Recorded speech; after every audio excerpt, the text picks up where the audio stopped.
Yo, what's going on everybody? It's your boy Naruto Explain here, bringing you guys another Boruto 2 Blue Vortex discussion. Today, we're going to have a serious conversation about what we saw in the last manga chapter, dealing with this whole singularity of fate concept, about how Kashin Koji was referring to himself and Boruto and Ada as being singularities of fate, which is why in today's newest Naruto Explain video, we're going to be taking a look at what the impact of this is, what it truly means to be a singularity of fate, and how all this has pushed Ada into a bigger role in the story, and why this might be a red flag for her eventually being eaten by Mamushi. And most importantly, we're going to look at why Kashin Koji's 10 directions, a power that relies on probabilities and needing the variables to stay as close to possible as how Kashin Koji factored them to be. Otherwise, he said the power would be useless. We're going to be looking at what it means to be a singularity of fate in Asian concept. So things like Shintoism, Buddhism, since Naruto and Boruto use a lot of influences from Asian folklore, religions, and culture. So diving right into it. In context of Boruto, a singularity of fate refers to a being or an event that exists outside the natural flow of destiny or predetermined fate. These individuals, they can perceive, manipulate, and exist independently of an established path or an established fate, granting them a unique influence over the future, like we see with Boruto and Koji trying to change the future. Unlike ordinary beings who follow a linear cause and effect chain, singularities, they can affect a destiny in profound ways that are not bound by normal rules. Hence why Kashin Koji is using Boruto to try to change the future. However, let's dive even deeper and look at each role for each character as a singularity of fate as they exist. So Boruto's singularity, his role is Boruto's connection to Momoshiki, his prophecy of the Blue Eyes vision, of him losing everything, and Boruto trying to regain everything he lost, and his unique positioning outside of normal fate placed him as a changer of fate itself.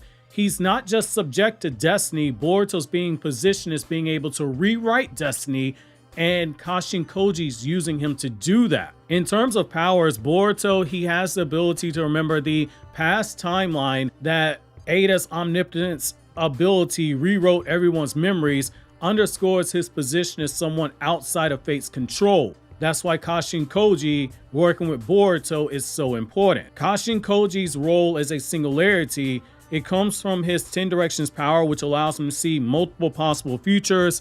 This echoes the Buddhism concept of dependent origination, where all phenomena, they arise from independent causes. By seeing how causes give rise to effects, Koji can predict and manipulate the outcomes of future events. The warning in all this is coming from his caution about limiting knowledge of future possibilities ties into the observer effect, suggesting that mere observation of knowledge of the future can alter the outcome, which is what Koji's being careful with. When it comes to Ada as a singularity, her role, it comes with her senrigan, which allows her to both observe the past and the present. Her ability to see past events, it echoes the Buddhist concept of karma, the cumulative consequences of past actions. Since karma influences future outcomes, someone like Ada, who sees the past with perfect clarity, gains control over fate through superior knowledge.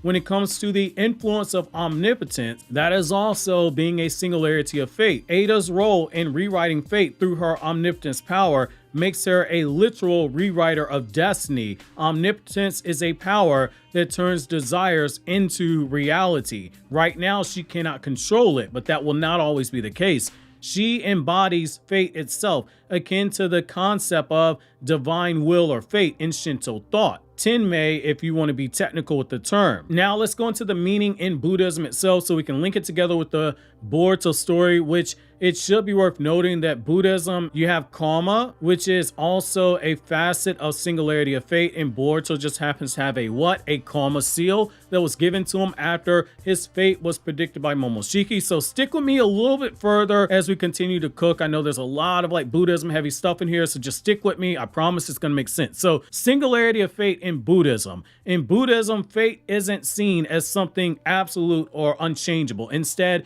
it revolves around the concept of karma, cause and effect, or dependent origination, how everything arises based on conditions. A singularity of fate from a Buddhism perspective could be seen as someone who exists outside of dependent origination, meaning they are not subject to the causal chain that binds ordinary beings. This would make them a causeless cause or a non-contingent entity, which, much like an enlightened being like the Buddha, who transcends the cycle of birth, death, and rebirth, better known as samsara. Key concepts from Buddhism, they include karma, and karma being action and reaction. Karma determines the future, but a singularity of fate exists outside the karmic influence, meaning their choices are not the result of past causes. Dependent origination, that's normal beings that are bound by a web of interdependence.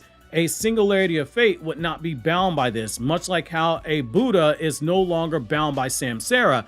Longtime viewers of the channel, you've heard me say, what has Boruto's story been? If Naruto was a story about the cycle of samsara, Boruto has been a story of ascending beyond samsara. That's why you have Kashin Koji telling Boruto right now that he must maintain a level of distance. This is all continuing what we had in Boruto Part 1. Now, you also get into the transcendence of samsara. The concept of nirvana, better known as liberation, implies that one escapes from the cycle of fate, which is what Shibai Otsutsuki did. A singularity of fate, however, would still be in the world, but with the unique ability to change it. That's why if you hear people say all roads are leading to Shibai, they're not necessarily wrong. Buddhist parallels to Boruto, Kashin Koji, and Ada are also something you have to look at. So Boruto, his role is as a changer of fate. It echoes the role of the Bodhisattva, who has the wisdom to remain in the world to guide others despite being free from samsara. Kashin Koji, his 10 directions ability parallels the Buddhist ability of the divine eye. So if you've been thinking 10 directions sounds like a dojutsu power, congratulations, that's what that is. An ability that allows certain beings to see the past, present, and future of others. In this case, Kashin Koji is able to see potential futures of other people and other events. Ada's power, her role is as someone with the perfect vision of the past that aligns with the Diba Chakra as well, but with an emphasis on memory, reflecting on the role of karma. Her power of omnipotence, it parallels the ultimate realization of the Tathagata, the power to see the past, present, and future simultaneously. Obviously, Ada only has two of these things. Koji has the other. Ada has the past and the present. Koji has the future. Now we'll look at Shintoism as needed because there are gods that are associated with Ada in particular, which explains why she is a singularity of fate as well. Beings like Amaterasu, which you longtime viewers of the channel have heard me say countless times, Ada's character reflects bits and pieces of stories involving the sun goddess Amaterasu, but also Yamotsu, who is associated with Boruto, Kashin Koji, and Ada. So let's dive a little deeper here. So the singularity of fate in Shinto, that's something we have to look at now. So Shinto doesn't necessarily have a strict concept of fate like Western and Buddhist traditions, but there are similar notions of divine will and the influence of the gods, better known as the kami, on the world. Certain kami, they control aspects of fate, especially those associated with time, cycles, and destiny, which is what we have with Boruto, Ada, and Kashin Koji. They each reflect one aspect of those three words: time, cycles, and destiny. Relevant Shinto gods when it comes to fate, they would be Amaterasu, the sun goddess. She represents clarity, vision, and insight. Her role in illuminating the world, it can be linked to Ada's senrigan, which reveals everything hidden in the darkness, i.e. past events. Hence why when she's first introduced to us, she's in a cave, just like how Amaterasu was sealed away in a cave, and she's stated to be someone who knows everything in the world. When you get to Tsukiyomi, the moon god, he governs the night and the unseen world. His association with hidden truths, it parallels Ada's ability to see the past, which is often concealed. When you get to Susanoo, the storm god, someone that we associate with Damon, Ada's younger brother, Susanoo is known for being rebellious and chaotic. he could represent the disruption of fate. His unpredictable nature aligns with Kashin Koji's ability to shift the future, as well as Boruto being that actor who can change the future, which makes Boruto and Damon's interactions, where Damon took interest in wanting to fight Boruto specifically at full power one day, that makes all that make more sense because of what Damon represents. Now, when you get to Yomotsu, the underworld spirits who exist outside the mortal's world in terms of the karmic cycle existing like fixed points in destiny, this concept resembles how Boruto, Kashin Koji, and Ada are all detached from a normal fate. And Boruto right now is in the process of doing something like Izanagi and Izanami, the creators of the world. Their power to create the world parallels Ada's omnipotence as she rewrote the world's memories akin to creation. She basically, as what we're told in the promotion for Two Blue Vortex, she created this world that we're in now. This is a world where people don't remember who Boruto truly is. Izanagi also cheated fate by escaping the Yomi, the underworld, similar to how Boruto's awareness of the true timeline sets him apart from the masses, as do the others who know the truth about omnipotence and are, most importantly, immune to omnipotence. Hence why Momoshiki said those who are immune to omnipotence will suffer the most. That brings us to the consequences of abusing one's position as a singularity of fate, which is what Kashin Koji warned Boruto and Ada about in this last chapter. So abusing a position as a singularity of fate has moral, spiritual, and narrative consequences. So from a Buddhist perspective, you have the misuse of power. So if a Buddha or a Bodhisattva were to abuse their wisdom, it would be seen as the ultimate form of ignorance, which goes against the whole thing with Buddhism, trying to get people to a point of enlightenment. It would trap them back in the cycle of samsara, as their motivations would no longer be seen as selfless, which is what we see with Boruto, Kashin Koji, and Ada. They are trying to walk a selfless path in order to change the future that is coming. And again, Boruto's story is about overcoming the cycle of samsara, which is fitting because again, Boruto is a sequel to a story in Naruto that was basically a love letter to the cycle of samsara. Even Kaguya, all of her powers and everything that derived from her powers, it all came from some form of the samsaric cycle, from the Rinnegan powers to some of the jutsu used to everything that came from the descendants of Hagoromo and Hamura. So when you get to the consequence of arrogance, arrogance is a form of ignorance, which is something that Buddhism preaches against. It would bind them to the Mara, the tempter, pulling them back into that cycle of suffering. That cycle of suffering is samsara. That's why Naruto was given 6-path sage mode as a gift from Hagoromo, because he was able to overcome the cycle of suffering, in particular the cycle of suffering from samsara, which that is something stated to us in the data book. That's not my headcanon. Again, as I've said countless times, the more you know about Buddhism, the more you can appreciate the information given to us in Naruto. So when you get to karmic reversal, by becoming an agent of karma, like Ada's omnipotence, misuse of those powers could create overwhelming negative karma that returns to the abuser. And that's why it being written that Ada had previously used omnipotence to make people into a love slave, that's setting the stage for something bad to happen to her, because that was something done that could lead to a karmic reversal, because that was a selfish desire. When you get to the Shinto perspective, define the Tenmei, which is the divine will. Those who go against the Tenmei, they suffer divine punishment. This could manifest in the form of bad luck, misfortune,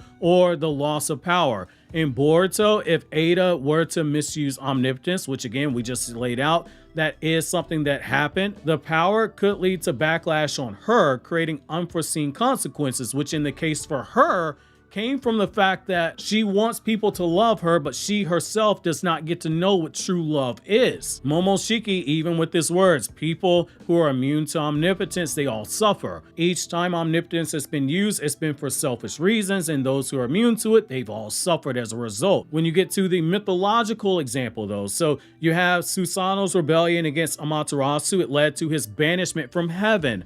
This symbolizes how a godlike being with a power of fate can be punished for disrupting order, which goes back to Kashin Koji's warning. We cannot misuse this power. when you have beings like Mamushi who wants to consume Ada while also having him be able to see her when she uses her senrigan, given the whole prospect of them consuming people is mirroring the enlightenment portion of Buddhism or what you strive for, the potential of Mamushi gaining her knowledge via the senrigan, or having a Shinju version of Ada with the knowledge that will be upending to everything Kashin Koji and Boruto and now Ada are working towards, a future that avoids the worst possible outcome. In conclusion, a singularity of fate in Boruto, it refers to an entity who exists outside the ordinary bounds of destiny, able to perceive and change the future. In Buddhism, this concept, it echoes the enlightened beings who transcend samsara, while in Shinto, it aligns with the kami who they influence fate, like Amaterasu and Tsukiyomi. Boruto, Kashin Koji, and Ada each have unique powers that relate to these spiritual ideas. Boruto changes the fate like a Bodhisattva who remains in samsara. Koji sees the possible futures, much like the Buddhist divine eye. Ada sees the past with clarity, wielding power akin to Amaterasu, or a karmic judge, which that goes back to why Ada and Damon are linked together, Amaterasu and Susanoo, the brother and sister, but also Ada and Sarada, who, as you guys know, I strongly believe one of Sarada's powers is going to be Amaterasu, and even if it isn't, Sarada's eye is patterned after who? Amaterasu. She has a sun-patterned eye. If they abuse these positions, they risk karmic backlash, divine punishment, or being trapped in the very systems of fate that they are trying to change and control. The story of Boruto, it is very deeply symbolic of Buddhism and Shinto views of fate, destiny, and divine will. And as Ikimoto said, it's about breaking free of one's familiar bonds and expectations to find one's own path. That's why this trio of Boruto, Kashin Koji, and Ada being a singularity of fate, it deserves way more credit from a writing perspective than I think a lot of people realize. And hopefully, by the time you guys have finished watching this video, you've walked away with a lot more to consider. Let me know down in the comment section below. But in the meantime, while you wait for the next Naruto Explained video, click here to watch this video from Naruto Explained, or click here to watch this video from my Anime Explained channel where I talk about non-Naruto content.